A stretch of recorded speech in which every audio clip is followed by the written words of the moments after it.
Let's jump into building a brand promise with guarantee.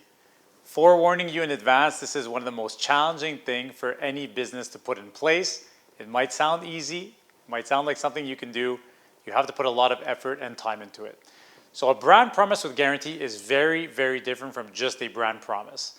You'll see a lot of companies out there put marketing slogans, put sentences that make it sound like they're going to offer something great, but that is not enough. Because if you're not guaranteeing what you're putting out into the world, how can you actually make an impact?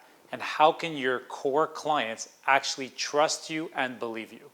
So when you're thinking about a brand promise with guarantee, I want you to think about companies like Amazon, like Home Depot, like Costco. Those are companies where you can literally go back and return anything. They guarantee you that you'll be satisfied with your purchase, so they'll take it back. I'll give you a quick story. The other day, I got a pizza oven for Father's Day. I was super excited about it, but you needed a temperature gun to see what temperature this pizza heats up to. So I went out to Home Depot, and the only temperature gun that they had on the spot was $80. So I buy this temperature gun, and I start pointing it into the pizza oven, and it's not working. And I'm freaking out. I just spent all this money on this pizza gun. When I put it on the floor, it is reading the temperature. And so I looked at the packaging, and it clearly said maximum 500 degrees. I needed a temperature gun that went up to 1,000 degrees. Now, I've taken this package and I've completely ruined it. It's completely in pieces. So I go back to Home Depot. I'm completely embarrassed. I start apologizing to the person right away. Listen, I'm really sorry. She didn't even hesitate. Sir, just give me your package. It's not a problem. We're going to refund you immediately. Didn't even need my credit card because they were able to put it back directly through the system. And I left there just thinking that I had actually gotten away with some type of theft, which is not the goal, but the goal is that it gave me the confidence to go back to Home Depot at any point, and that level of service was exceptional.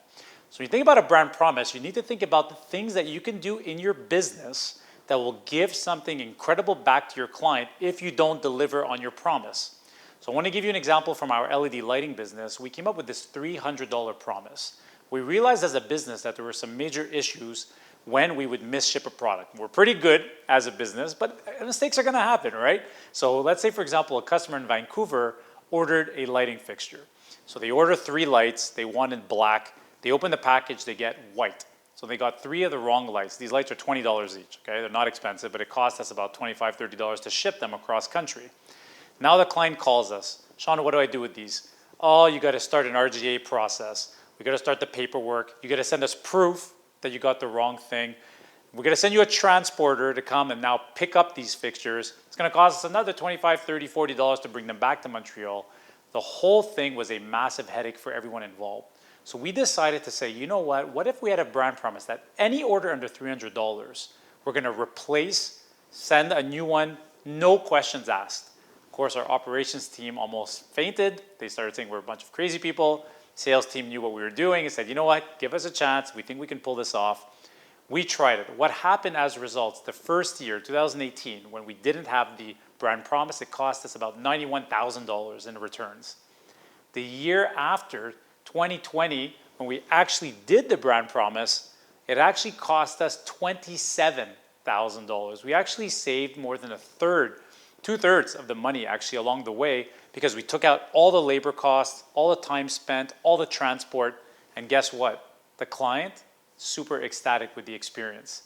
So you have to remember that when you're building a brand promise, you got to build it for your customer in mind, and you want to put something in place that's going to drive the right behaviors throughout the entire organization.